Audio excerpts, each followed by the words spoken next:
Bonjour les amis, j'espère que vous allez bien. Après une longue absence, me voilà de retour avec un nouveau format de vidéo dédié aux théories du complot. On commence cette série avec une théorie qui a su faire parler d'elle dans les rues, sur le net et même au Parlement européen. Bref, sans trop tarder, aujourd'hui on va ouvrir le bal avec la théorie des chemtrails. Avant de vous définir ce que c'est que des chemtrails, on va d'abord parler de contrails. Contrails est la contraction anglophone de condensation trails, qui veut dire traînées de condensation. Ce sont des traînées blanches laissées par les avions dans le ciel. Le mélange entre l'air chaud et humide issu des moteurs d'avion avec l'air plus froid et plus sec de l'atmosphère va créer ces traînées blanches. Et pour vous dire, ce phénomène se produit notamment chez nous, et essentiellement en hiver. Au moment où nous expirons le CO2, l'air projeté est aux alentours des 20 degrés Celsius. Et quand il entre en contact avec un air froid, il se condense et forme de minuscules gouttelettes d'eau. Cette eau devient solide et est donc visible. Mais selon les adeptes de la théorie conspirationniste, les traînées blanches laissées par les avions ne sont rien d'autre que des chemtrails, qui veut dire des produits chimiques déversés exprès par des agences gouvernementales secrètes pour des raisons obscures. Par exemple, saboter les récoltes d'un pays, causer des maladies pour augmenter le profit des lobbies des médicaments, contrôler le climat et plein d'autres buts.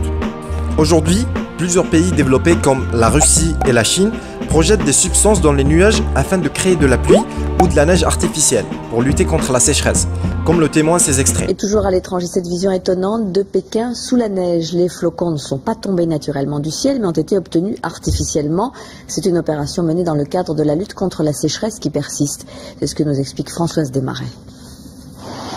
Des sapins recouverts de neige, c'est Noël avant l'heure pour les météorologues chinois. Car cette neige, c'est leur récompense, elle n'est pas venue naturellement, ils l'ont provoquée pour lutter contre la sécheresse. Comment ?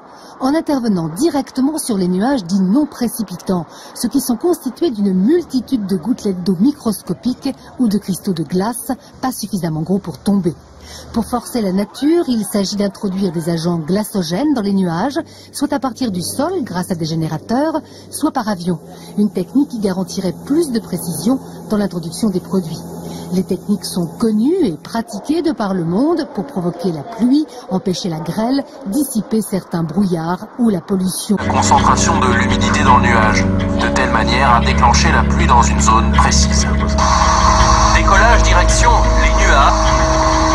Le cocktail russe, azote liquide et iodure d'argent, entre autres, est prêt. Lorsque la nébulosité détectée est suffisante, le cocktail est diffusé. Parfois les militaires en rajoutent même une quantité supplémentaire manuellement. Et c'est ce qui a renforcé les craintes des partisans de la théorie des chemtrails.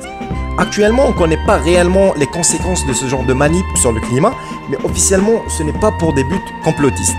Maintenant, on passe à la deuxième étape.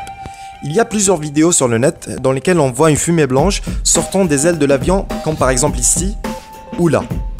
Ça, c'est ce qu'on appelle du fuel dumping ou largage du carburant. Déjà de par son nom, ça se rapproche un peu des chemtrails, puisqu'effectivement le carburant pollue beaucoup l'air. Mais là, vous allez me dire, pourquoi polluer l'air alors qu'on est tous concernés? Et pourquoi gaspiller le carburant alors qu'il coûte très cher? Déjà, pour commencer, cette technique est rarement utilisée et seulement en cas d'urgence. Et cela afin d'alléger l'avion au moment de l'atterrissage. Car en effet, les ingénieurs ont calculé pour un Boeing 747, si les pilotes posaient l'avion avec une vitesse verticale de 300 à 400 pieds par minute, le point max à l'atterrissage doit être de 312 tonnes. Et si toutefois le point n'est pas respecté, cela pourrait endommager le train d'atterrissage ou complètement l'avion. Avant de conclure cette vidéo, je vais vous donner 2 raisons de croire à cette théorie et 2 autres de ne pas y croire. Vers la fin, c'est à vous de voir. Hashtag jeu de mots. Bref, on revient à notre sujet. On commence par les raisons d'y croire. De 1, comme vous le savez, l'avion est de loin le moyen de transport le plus polluant sur Terre, ce qui va automatiquement favoriser le réchauffement climatique. Et de 2, comme je l'ai soulevé tout à l'heure, de nombreux pays utilisent des technologies afin de créer des pluies artificielles. Mais rien ne garantit que ce genre de manip n'est pas utilisé pour des raisons militaires et contrôler le climat par la suite. Maintenant, on passe aux raisons de ne pas y croire.